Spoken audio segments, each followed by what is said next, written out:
Surprise!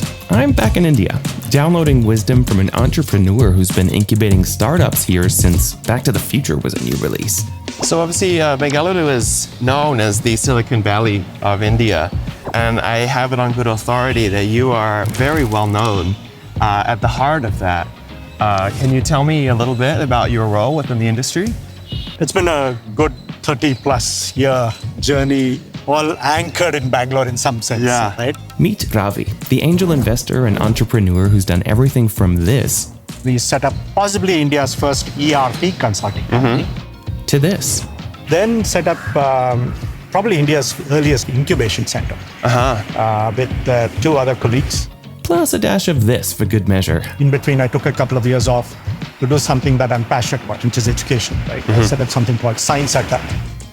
This humble hero ran Oracle's entire global consulting arm from right here. They wanted me to leave India, go into Europe or US. I said, rather stay here. I met with Ravi because I wanted to know his secret. After leading dozens of Indian startups to success over 30 years, how does he know which ones to bet on? His answer boiled down to one deceptively simple word. This is Out of Office, episode 51, Destination India, part 2. Wow, that's a mouthful.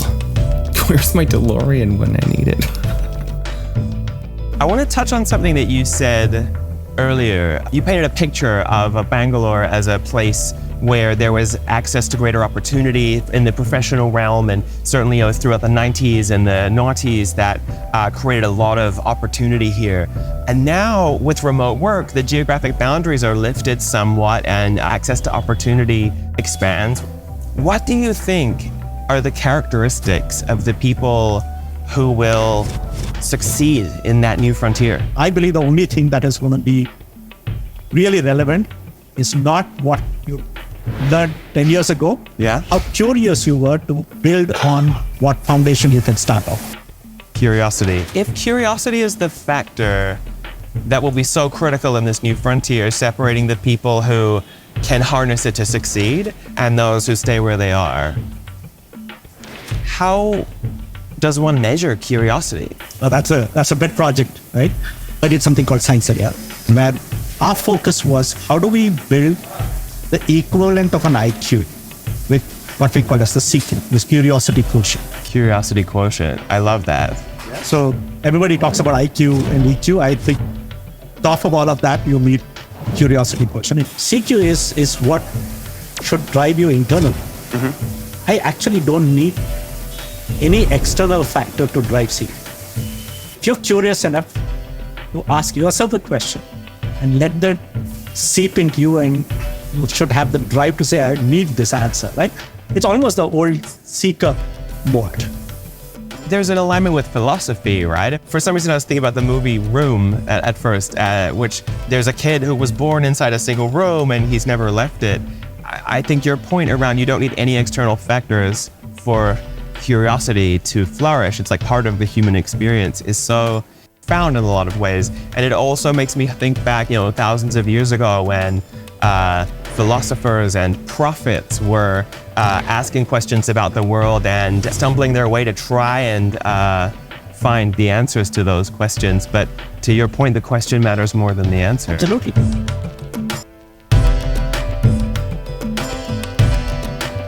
Do you believe CQ is innate, or can you practice and learn it?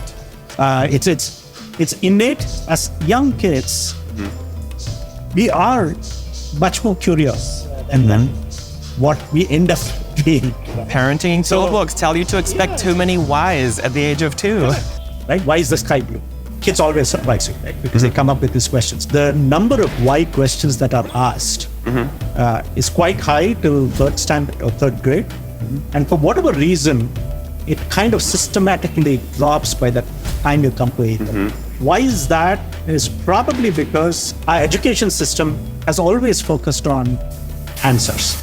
The lazy way of doing this is to ask you 5 questions and ask you to fill up. Actually not testing your curiosity, right? It's testing your knowledge, what you've memorized previously. And to your point, curiosity is what separates the people who are capable of extending beyond their teachers. Correct. So it's as though we have systematically kind of negated this whole phase and we have brought down the average curiosity level. There's nobody less curious than somebody who already thinks that they have the answers. Absolutely, right? Just like anything else, I think you can train your mind to do that. Someone watching this who wants to become more curious and increase their CQ because they buy into your belief that this will enhance their prospects of success. What are some practical things that they should start doing right now? First and foremost, you have to kind of throw away all your indices of assessment, right? Or whatever you had as a benchmark. The second piece is accept that there is no such thing as a silly question, and you're not growing anything to it. Right? It's just your own thought process and saying, I wonder. Right? Yeah. The sense of wonder is a great thing that we seem to kind of miss out, right? As kids, we have it. Yeah. Right? So it's not just curiosity that we tend to suppress. It's the sense of wonder that we end up suppressing. My mind is filled with ideas now, which I knew would happen from this conversation. I would be loath not to mention that you're an angel investor. You've invested in dozens and dozens of companies. So how important is curiosity to your decision about whether or not to invest in a new startup here in Bangalore? It is to a large extent because there is a distinction that today a lot of the world believes that you are an entrepreneur who's been successful only when you raise money. To me, that's the wrong definition. For me, entrepreneurship is more than the fact that you had X billion raised as a particular. Earlier the stage, the team or the individuals are more. It's not even sorted out whether the idea has a product market fit, not figured out what is the time frame. You're taking a few educated guesses. It does. Well, in many ways, only a terrible leader would actually refuse to pivot their plan along the way. The best people would, revise based off of new information. So the ability for you to be able to recognize the pattern and work, I think, needs curiosity. Founder needs to be sort of trained up expectation. You have to have the ability of people joining you as part of that shared vision.